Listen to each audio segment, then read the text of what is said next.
Actes des Apôtres, chapitre 1er, verset 8. Actes des Apôtres, chapitre 1er, verset 8. Mais vous recevrez une puissance, le Saint-Esprit survenant sur vous, et vous serez mes témoins à Jérusalem, dans toute la Judée, dans la Samarie et jusqu'aux extrémités de la terre.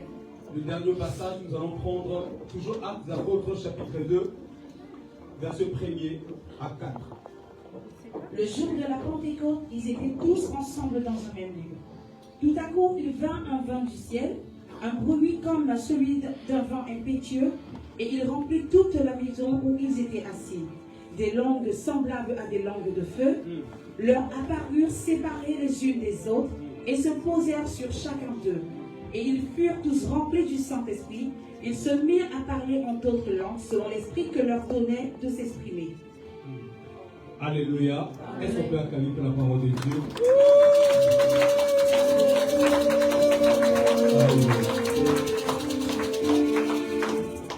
Notre programme d'aujourd'hui nous a été révélé par le Saint-Esprit. C'est pourquoi nous l'avons intitulé aussi la réunion du Saint-Esprit. Avant de commencer, j'aimerais d'abord mettre de base, expliquer d'abord qui est le Saint-Esprit. Normalement, on ne peut pas décrire la grandeur ou l'étendue du Saint-Esprit. Il est tellement grand, il est tellement vaste. Le Saint-Esprit, déjà, je dirais le Saint-Esprit, c'est Dieu. Je vais l'expliquer. Qui est le Saint-Esprit?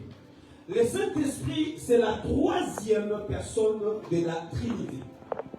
Le Saint-Esprit est la troisième personne de la Trinité. La Trinité, c'est quoi? Peut-être vous allez poser la question de savoir, c'est quoi la Trinité? La Trinité, c'est trois éléments en un. Trois éléments qui forment un. C'est là qu'on parle de la Trinité. Donc, c'est-à-dire, il y a Dieu le Père, Dieu le Fils et Dieu le Saint-Esprit.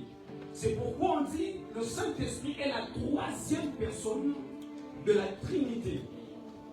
Alléluia. Amen. La Trinité, pour la meilleure compréhension, Dieu en créant l'homme, Dieu a placé en l'homme trois dimensions.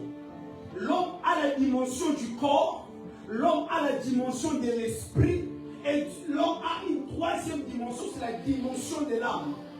L'homme est tripartite, mais Dieu est trinitaire. Alléluia. Amen. On va prendre l'exemple encore plus simple. Prenons l'exemple de l'eau.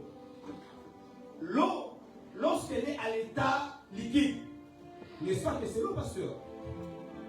L'eau à l'état liquide, c'est l'eau. À l'état gazeux, c'est toujours l'eau. À l'état solide, c'est toujours l'eau. Donc, c'est trois éléments, mais en un. De même que le Saint-Esprit, Dieu le Père, Dieu le Fils, sont les trois la forment Dieu, forment qu'un seul Dieu. Le Saint-Esprit n'est pas en dehors de Dieu. Non, le Saint-Esprit, c'est Dieu. Alléluia. Amen. Est-ce que vous comprenez? Amen.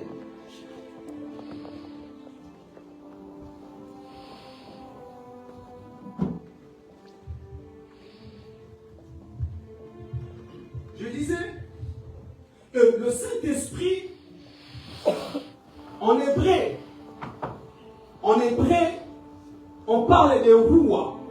Roua qui signifie le vent, qui est traduit aussi comme étant le souffle ou comme étant esprit. Là, je parle du Saint-Esprit. En hébreu, on parle de Roua. Pourquoi j'ai dit en hébreu? Parce que la Bible est écrite en hébreu et en araméen. C'est pourquoi je parle de l'hébreu, Roua. Et il a encore un autre titre, on parle de Roua Elohim. Roua Elohim, on le voit dans Genèse chapitre 1er, versets 1 à 3. Mais je vais citer juste le deux premiers versets. La Bible a dit, au commencement, Dieu créa le ciel et la terre. Au commencement, Dieu commence, Dieu le Père. Le quand on parle du commencement, on parle de Dieu le Père, comme étant les créateurs de toutes les choses, les créateurs de l'humanité, les créateurs des choses qui sont invisibles et de ceux qui sont visibles. Parce que, il faut savoir, la création a commencé d'abord par des choses invisibles. Dieu n'a pas commencé d'abord à créer la terre, mais il a commencé d'abord à créer le spirituel, ce qu'on ne voit pas. Après, la Bible dit dans le verset 2, l'Esprit de Dieu s'est mouvé au-dessus des eaux. L'Esprit de Dieu qui est traduit comme étant le Roi Elohim. Roi Elohim, qui n'est que le Saint-Esprit. Alléluia. Amen. Il est traduit encore en hébreu comme étant Roi HaKodesh. Roi HaKodesh qui veut dire Saint-Esprit. Roi HaKodesh qui veut dire carrément Saint-Esprit. Alors les prophètes de l'Ancienne Alliance, appelaient le Saint-Esprit, ils disaient de lui, c'est l'esprit de la sagesse et de l'intelligence. En Ancienne Alliance, les anciens prophètes, lorsqu'ils parlaient du Saint-Esprit, ils parlaient de l'esprit de la sagesse et de l'esprit de l'intelligence. Lorsqu'ils parlaient encore du Saint-Esprit, ils parlaient de l'esprit des conseils.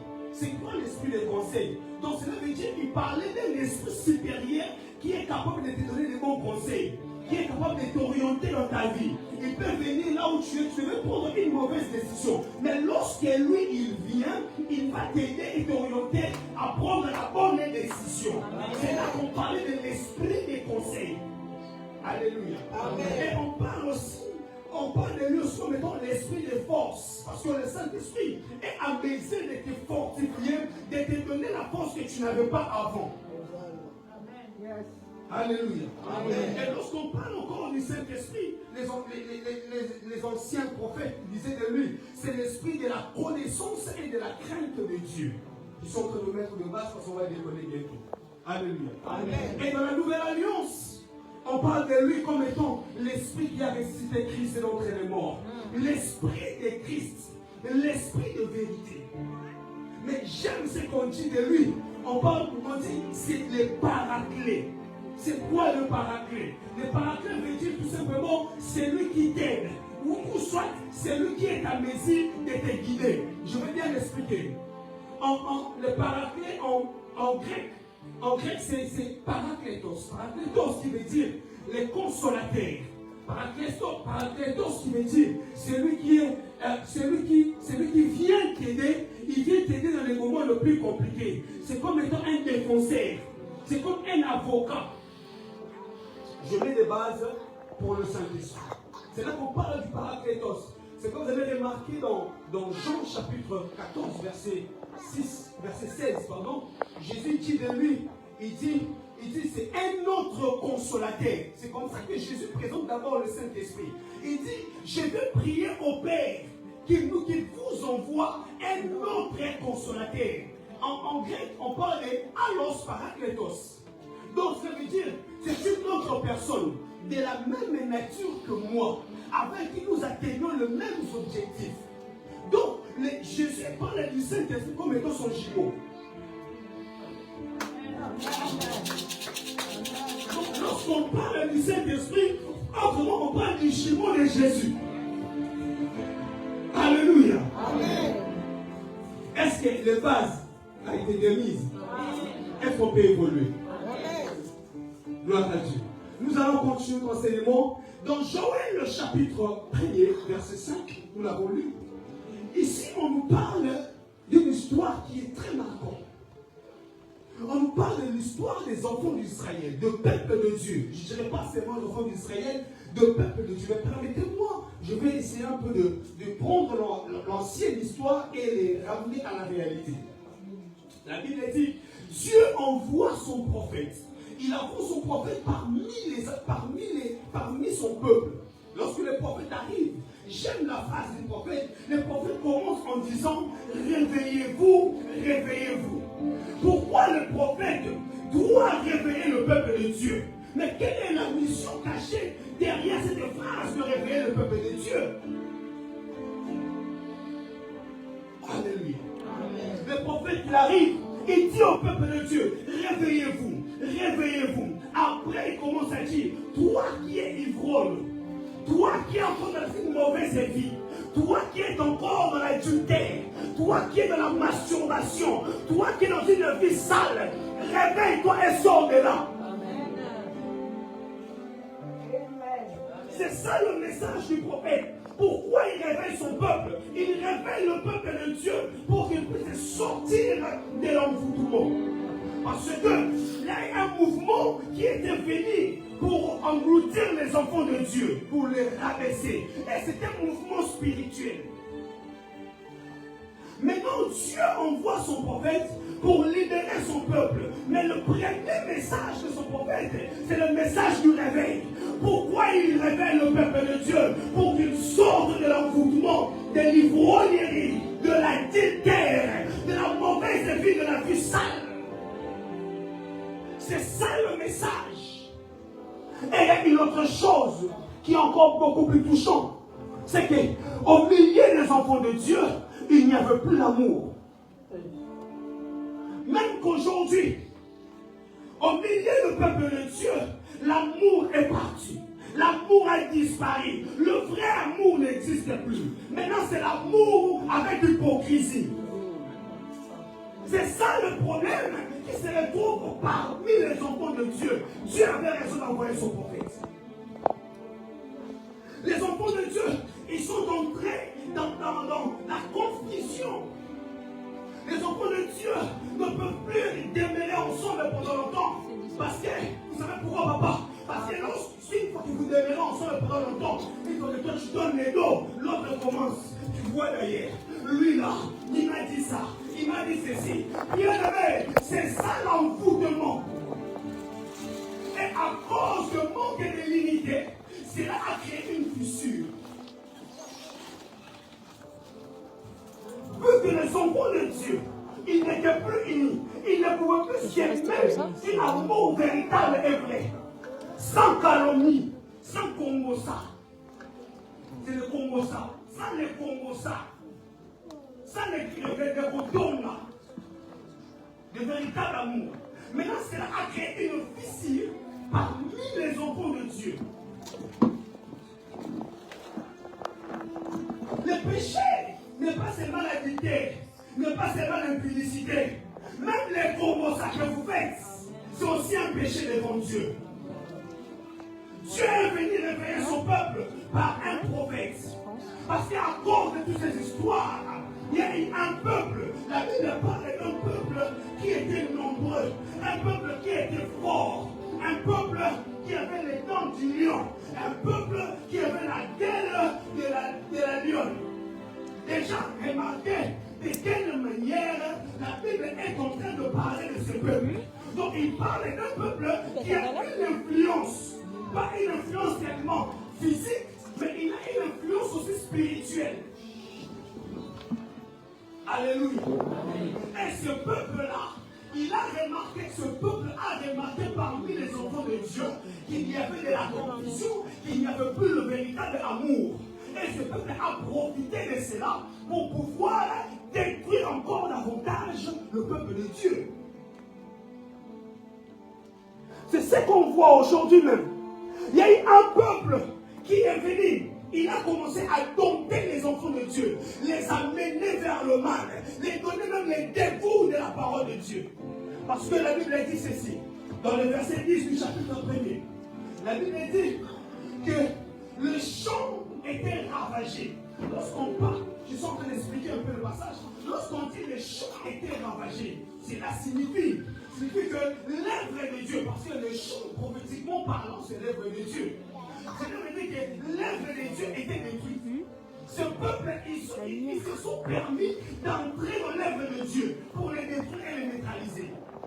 La Bible dit encore, si vous observez bien, la Bible dit que la terre était devenue attristée. La terre qui représente le peuple de Dieu, qui était dans le champ, ils sont devenus attristés. Tout ça parce qu'il y avait une fissure. Un peuple est venu. Nous devons restaurer la valeur de la chrétienté parmi nous. Nous devons le restaurer, papa. Tant qu'on n'arrive pas à restaurer la valeur de la chrétienté, on ne vivra pas le miracle. Il n'y aura que le superflu. Nous allons rater le ciel. parce que nous sommes en train de négliger. Et aujourd'hui, les enfants de Dieu, ils n'ont plus la valeur du sacré. Les enfants de Dieu peuvent se réunir pour faire tomber leurs frères enfants de Dieu. Allez-y sur les réseaux sociaux, dans les TikTok, lorsqu'on dit un faux pasteur, au lieu que les enfants de Dieu aillent défendre ces pasteurs, mais les enfants de Dieu aillent encore commenter, aventurier et escroc. Est-ce que c'est escroqué? Non, soyons sérieux. Les réseaux sociaux n'est pas un juge qui a établi les réseaux sociaux comme étant juge aujourd'hui. Nous, les enfants de Dieu, nous faisons le mal en appuyant les autres personnes pour détruire nos propres frères. Nos propres frères. Ils sont détruits. Moi, je suis prophète, permettez-moi. Mais quand je suis dur, je suis prophète. C'est mon langage prophétique. Je ne peux rien faire.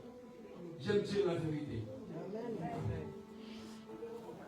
Aujourd'hui, maman, dans les réseaux sociaux, tu n'as même pas la preuve. Une personne vient et crée son histoire. Si la personne est sorcière, si c'est un démon, tu ne les connais pas. Oh, le pasteur là-bas est escroqué. Est-ce que toi tu as vu lorsqu'on a escroqué la personne? Arrêtons ça. Nous devons restaurer. Parmi les catholiques, ces histoires n'existaient pas. Parmi nos frères musulmans, ces histoires n'existaient pas. Et ils sont amusés de défendre leurs soldats jusqu'à la mort. Mais nous sommes l'unique peuple, l'unique armée qui abandonne ses généraux. Et vous disiez, les chrétiens qui partagent ça, regarde-moi ces aventures. Pourquoi vous partagez ça au lieu de défendre? Vous êtes en train de commettre de graves crimes devant Dieu. Parce que Dieu, au dernier jour, il vous demandera. Ça, c'est la vérité. Dieu vous posera la question. Pourquoi vous avez fait ça? Un homme de Dieu peut pécher maintenant. Il pêche il y a 5 minutes. Il rentre chez Dieu. Il s'humilie. Il demande pardon à Dieu. Dieu est miséricordieux. Dieu va pardonner. Et toi, tu vas aller, les aventuriers. Ah, les aventuriers. Tu ne sais pas ce que tu sèmes dans ta vie. Tu sèmes la malédiction sur ta vie et la vie de tes enfants. C'est pourquoi beaucoup les enfants de Dieu, ils se retrouvent dans la malédiction. À cause de ces choses. Tu penses que tu es dans la vérité, tu es dans le mal. Tu dois respecter la personne que Dieu a établie. Parce que son onction a une influence. Les airs qu'il passe sont privés. Son alliance avec Dieu, tu ne sais pas. Alors, il faut avoir des réserves pour dire du mal des noms de Dieu. Tu ne connais pas ses alliances. Tu ne sais pas ce qu'il fait en privé. Tu ne sais pas combien est-ce que ses genoux sont devenus noirs pour chercher la face de Dieu. Tu ne sais pas combien de jours il est allé chercher Dieu dans les montagnes. Tu vas te créer une malédiction pour rien. Il t'a même rien dit. Mais à cause de ses sacrifices devant Dieu, parce que Dieu n'oublie jamais le serve de ses serviteurs. Servir Dieu n'est pas facile. C'est compliqué, servir Dieu. Alors, si vous voyez un homme de Dieu tenir durant longtemps, il faut l'applaudir. Ce n'est pas facile. C'est un œuvre qui fait pleurer chaque jour. De qu'on se retrouve seul, jugé de tous. Nous sommes les enfants de Dieu. Nous sommes le peuple de Dieu. Nous devons nous unir. Nous devons restaurer la valeur de la chrétienté dans nos cœurs. C'est comme ça qu'il y a un peuple qui prend même nos enfants pour les amener dans le mal. La Bible dit, les mous ont tari. Les mous, c'est quoi? Les mous, c'est avec les mous qu'on fait le vin. C'est avec les mous qu'on fait le vin.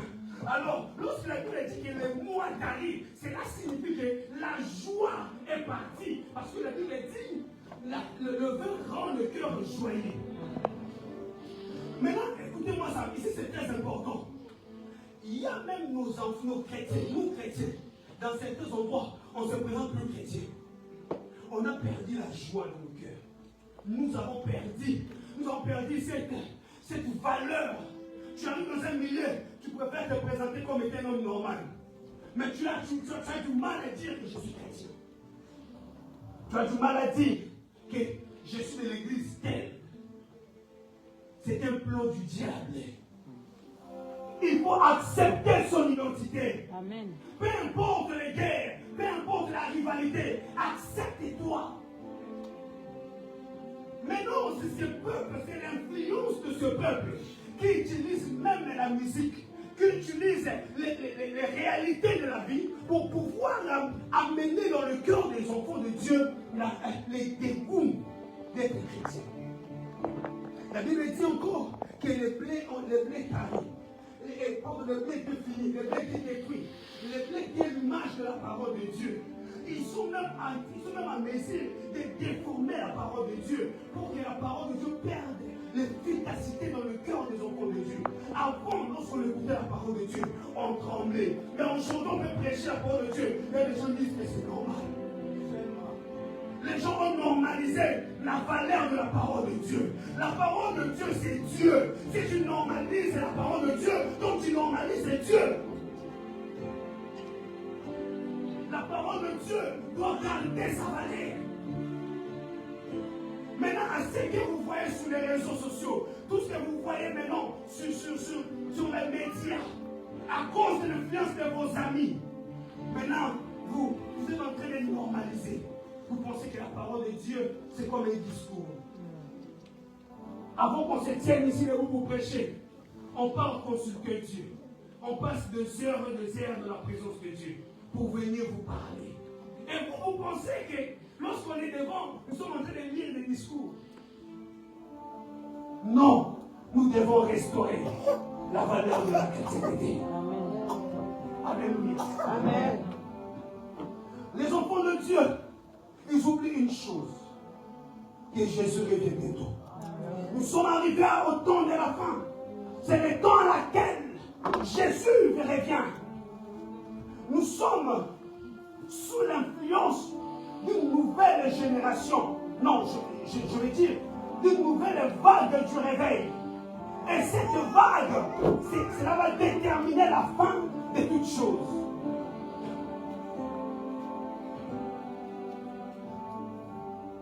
La Bible dit ceci. Dieu dit au prophète, sonnez de la trompette dans toute la ville. Allez chez toutes les personnes. Allez leur dire, venez en réunion. Nous aurons une réunion. Et la Bible dit, c'est former une sainte réunion. Donc une réunion à laquelle le Saint-Esprit sera au centre de tout. C'est pourquoi même nous avons formé la réunion du Saint-Esprit. On n'a pas formé cette réunion en vain. Nous avons formé cette réunion parce que la Bible dit former une sainte réunion. Et la Bible continue en disant, après cela, après que nous ayons été nous avons été dans la salle de réunion, la Bible dit, après cela, je répondrai de mon esprit, c'est tout est cher. Là maintenant, c'est Dieu qui parle par les prophètes. Une fois que vous serez réunis, la Bible dit, appelez les vieillards, appelez les jeunes, appelez même les nourrissons, même les bébés, allez les appeler, qu'ils viennent, parce que moi, Dieu, je vais répondre à mon esprit, c'est tout est cher. Lorsqu'on parle de répondre l'Esprit de Dieu, on parle de roi Elohim. Et lorsque le roi Elohim arrive, il y a des mouvements qui accompagnent cela. Le premier mouvement qui accompagne l'Esprit de Dieu, c'est le mouvement prophétique. Parce que la Bible définit déjà le Saint-Esprit comme étant l'Esprit révélateur. Donc cela veut dire, lorsque le Saint-Esprit descend quelque part, il va amener un mouvement prophétique. Ah, je ne sais pas si je parle aujourd'hui. L'avantage du mouvement prophétique, c'est quoi? Le mouvement prophétique en Inde, il y a plusieurs éléments. Mais parmi les éléments les plus importants que je vais citer que 5. Le mouvement prophétique est très important pour cette génération. Nous sommes arrivés à une génération où la montée du spiritualisme et du satanisme est devenue très forte. Aujourd'hui, on enseigne même la spiritualité satanique sur les réseaux sociaux. Il y a des lives, il y a des marabouts qui font des lives pour expliquer les gens la spiritualité dans le satanisme. Oh, la protection, ce sont pas des protections. Ce sont des esprits, des génies, ce sont des djinns. Nous, enfants de Dieu, nous devons être prudents. Toutes les spiritualités qui se font en dehors du Saint-Esprit, c'est du satanisme. Faites attention. dans le Saint-Esprit, il y a la spiritualité, ce qu'on appelle la sainte spiritualité. Et le premier mouvement que le Saint-Esprit, que le mouvement prophétique vient dans une génération, le premier élément, pardon, on appelle ça, la Bible dit, vos fils et vos filles prophétiseront. La Bible parle du premier élément, il parle de l'esprit prophétique. Nous devons avoir l'esprit prophétique. Évangéliste, le prophétique, la prophétie n'est pas seulement pour les prophètes. Même les fidèles peuvent prophétiser. La prophétie n'est pas seulement pour les prophètes. L'église doit être prophétique. Nous devons voir, ma sœur, tu dois prophétiser. Parce que c'est normal. C'est un don que Dieu a donné à l'église. On ne reconnaît pas un prophète parce qu'il prophétise. Non. Être prophète va au-delà de la prophétie. Si tu limites les prophètes, le ministère de prophète dans la prophétie, tu es dans l'erreur. Oui, parce que tout le monde peut prophétiser. Papa, tout le monde peut prophétiser. Vous êtes à mesure de prophétiser. Et quand vous faites de rêves, et ces rêves se réalisent, n'est-ce pas? Tout le monde peut prophétiser. Ce n'est pas extraordinaire si les gens prophétisent. Ne vous laissez pas embarquer par ça. Les diables aussi prophétisent.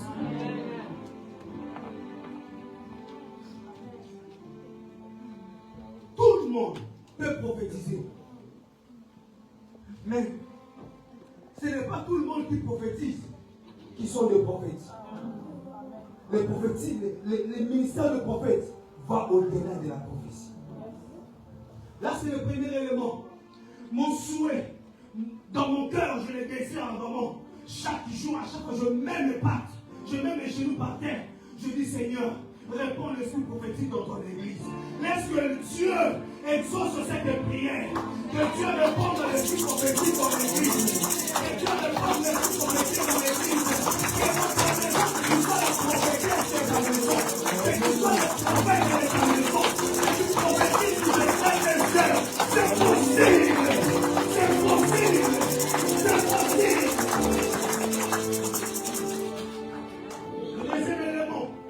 Le deuxième élément, la Bible dit, vos vieillards auront des songes.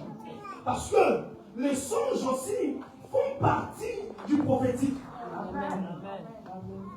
Lorsqu'on parle du mouvement prophétique, c'est un package. Il y a plusieurs choses à l'intérieur. Il n'y a pas que la prophétie. Il y a aussi la dimension du songe. La Bible dit que le vieillard aille songer, qu'il faut des songes. J'ai pris au nom de Jésus. Toi qu'on avait volé tes songes, que tes songes reviennent, que tes songes reviennent, que tu sois clair, que tes songes soient clairs, au nom de Jésus. Le troisième élément, on parle de la vision. Eh bien dit, vos jeunes gens auront des visions. Ça aussi c'est encore dur ici. Il y a beaucoup de choses à dire dans ce point. On n'a pas assez de temps. Mais je vais dire ceci. Il y a plusieurs dimensions de vision. Il y a des visions manuscrites. Il y a des visions audiovisuelles. Il y a des visions seulement audio. Il y a des visions qui sont visuelles mais sans audio. Il y a des visions photographiques. Il y a plusieurs types de visions. Même pendant que je suis en train de prier, je voyais un ange là. C'est une vision. Tout le monde aussi peut avoir des visions. Amen. Une fois que l'Esprit de Dieu est sur nous. Le quatrième élément, on voit l'acte des apôtres, chapitre 2, 1 à 4. La Bible dit, lorsque Dieu avait répandu son esprit, son roi, les gens ont commencé à parler en langue. L'église, nous devons parler en langue. Je vais prendre même 5 minutes pour expliquer. Parler en langue, c'est très important pour l'église. Le parler en langue, nous devons le désirer dans notre cœur. On ne peut pas avoir peur du parler en langue. Lorsque une personne parle en langue, cela ne peut pas te troubler. Cela ne peut pas te choquer. Parce que maman, le parler en langue, c'est normal. Pour tout chrétien, j'ai dit tout chrétien excepté personne. La Bible elle dit même dans Marc chapitre 16, verset 18. Il dit, tous ceux qui vont croire en moi, ils vont parler de nouvelles langues. Si tu crois en Jésus, c'est possible que tu parles la langue. Il faut le désirer. Le parler parler en langue, c'est quoi? Je vais expliquer un peu. Le parler en langue, c'est la langue de communication qui t'identifie que tu es enfant de Dieu. Je reprends. Lorsque tu es Moulouba, non, lorsque tu es russe, tu entres ici, tu commences à parler russe. Parmi les Français, tout le monde te regardera, va dire, celui-ci, il est de la Russie, n'est-ce pas? Lorsque tu commences à parler polonais, ici dans la salle, carrément on dira, celui-ci, certes, il a des origines polonaises. Oui ou non? C'est de la même manière avec le parler la langue. Lorsque tu parles la langue, carrément on t'identifie comme étant citoyen céleste. Vous n'êtes pas avec moi. Vous n'êtes pas avec moi aujourd'hui. Lorsque tu parles en langue, c'est là que tu identifies carrément que tu fais partie du royaume céleste. Si les anges étaient en train de passer, ils partaient peut-être chez une autre personne qui est au fond. Mais quand tu parles la langue ici, les anges doivent s'arrêter. Oh, ça là c'est qui encore? On doit voir un peu c'est qui? Oh, c'est maman de Ocas. Oh, c'est elle, hein? Ah, oh, avant d'aller là-bas, on en parle d'abord ici. Je vous dis, le parler la langue, c'est un secret. Un secret énorme, même pour réussir. Je vous dis, non, c'est une langue. La Bible dit ceci. Celui qui parle la langue ne communique pas aux hommes. Celui qui parle la langue, il communique à Dieu. Lorsque tu parles la langue,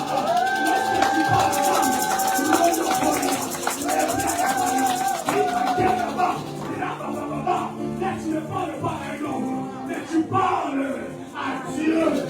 Tu ne communiques même pas avec les sorciers. Ils ne seront pas laissés les comprendre. Parce que le parler en langue, c'est un mystère. Moi, j'ai dit, bien aimé, priez beaucoup en langue, priez peu en français.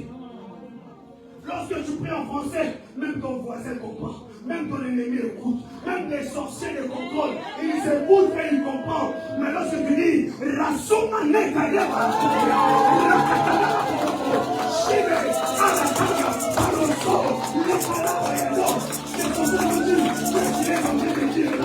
qu'est-ce qu'il est en train de dire cet homme? Parce que tu libères les mystères de Dieu. Bravo, Shabbat. Bien-aimé, pour finir, on va parler de la cinquième élément. Pour finir, du cinquième élément. La Bible dit, dans le verset 15, la Bible dit ceci. Il dit, je ferai paraître les prodiges dans le ciel et sur la terre. Bien-aimé, c'est une phrase très importante. Dans le mouvement du réveil, les prodiges est très importante. Vous allez remarquer une chose avec le ministère de Jésus. Jésus, son ministère était caractérisé par les prodiges et par l'enseignement. Jésus enseignait beaucoup et Jésus opérait aussi beaucoup. Parce que le prodige, lorsqu'on parle du miracle, on parle d'une partie de Dieu. On parle de la partie de la divinité de Dieu parmi les hommes.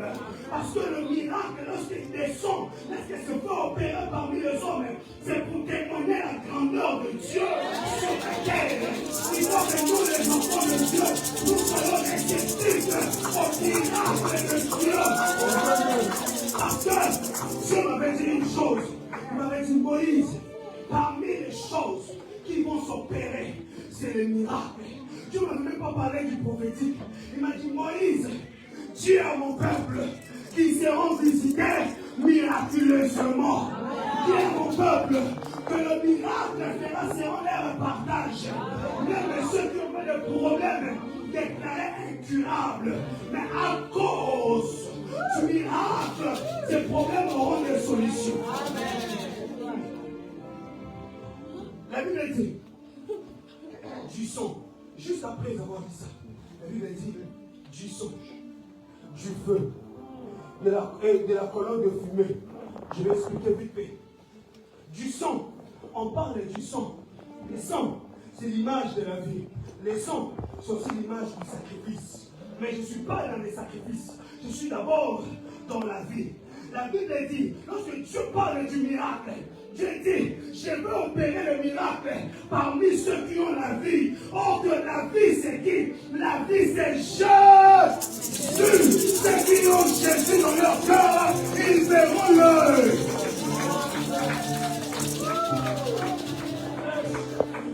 Le deuxième élément, la Bible parle du feu. Le feu, ce n'est que la manifestation. Non, je dirais, oui, les mots français, des fois, c'est compliqué. Je plaisante. Le feu, c'est la manifestation du Saint-Esprit. C'est une partie du Saint-Esprit. On dit que le feu du Saint-Esprit vous touche. Donc, lorsque la Bible parle du feu, c'est pour venir amplifier le miracle. Le feu va amplifier le miracle. Le Saint-Esprit dans ta vie, il va amplifier le miracle. Est-ce que vous croyez à cela? Est-ce que vous croyez à cela? Est-ce que vous croyez à cela? Le miracle s'opère dans votre vie. Le miracle touche à votre finance. Le miracle touche à votre travail. Le miracle touche à votre santé. Oh mon Dieu!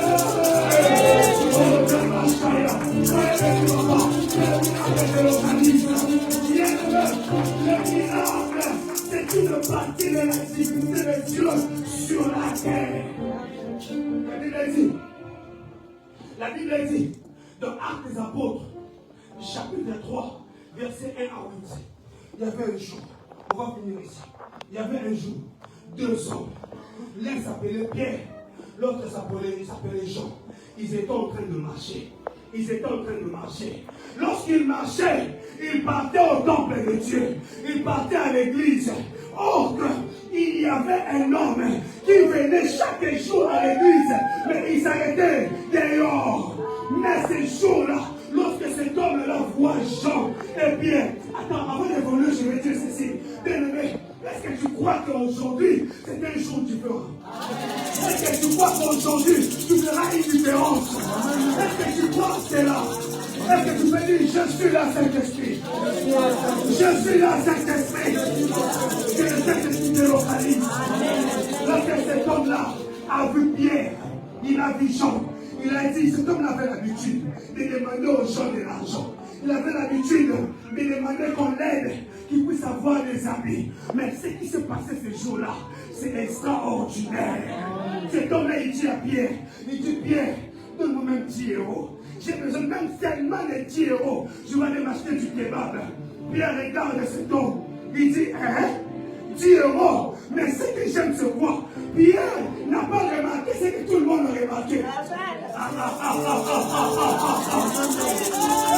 Pierre a remarqué ce que tout le monde remarque. Il arrive, il regarde, 10 euros. Ok. Mais ce que moi je remarque ici, c'est un problème qui ne demande pas 10 euros. Est-ce que vous me comprenez? Parce qu'il y a certaines situations qui ne demandent pas de l'argent. Il y a certaines situations qui ne demandent pas d'avoir un travail. Il y a certaines situations, ce n'est pas des relations qui vont les aider. Parce que Pierre dit à cet homme, je n'ai ni or, je n'ai ni argent, je n'ai ni or, je n'ai ni argent, je n'ai ni or, je n'ai ni argent, je n'ai ni or, je n'ai ni argent. Je vais poser une question. Vous allez observer dans la Bible de Genèse juste à Actes des Apôtres, chapitre 1, non, je dirais chapitre 2. Nulle part on a vu là où Pierre est en train d'opérer un miracle seul. Suivez-moi ici, c'est important. Nulle part la Bible dit que Pierre était allé prier pour un malade. La malade, parce qu'il était malade, était guéri. Ou même au point que le jour où Jésus est allé dans la maison de Pierre, il trouve la belle-mère de Pierre malade. On est que Pierre prie pour lui, mais c'est Jésus qui a prié. Ça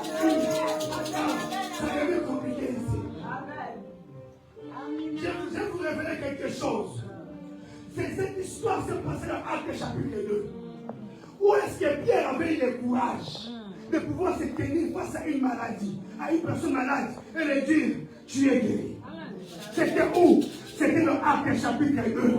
Le jour de la Pentecôte, lorsque le Saint-Esprit est descendu sur lui. Pierre, ce jour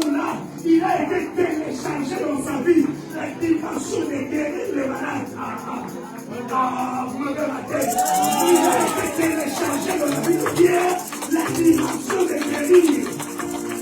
Si tu crois au Saint-Esprit, il va télécharger les capacités en toi. Il va télécharger les capacités en toi. Crois au Saint-Esprit. Crois au Saint-Esprit. Pierre avait dit, je veux dire argent, je veux dire or, parce que ton problème ne relève pas de l'ordre physique, mais c'est de l'ordre spirituel. C'est de l'ordre spirituel. C'est que je te le donne. Il a donné le Saint-Esprit. Il a qualifié le Saint-Esprit. Il a servi le Saint-Esprit. Recevez le Saint-Esprit. Recevez le Saint-Esprit. Recevez le Saint-Esprit. Tu vas prier sous cette atmosphère. Tu vas dire, Seigneur, Saint-Esprit, télécharge en moi les capacités que j'ai manquées avant. Télécharge en moi ton esprit, que je sois enveloppé. Est-ce que tu peux élever ta voix? Est-ce que tu peux élever ta voix? Je me mets l'atmosphère prophétique. Est-ce que tu peux élever ta voix? Ne murmure pas, ne murmure pas. Élève bien ta voix, élève bien ta voix.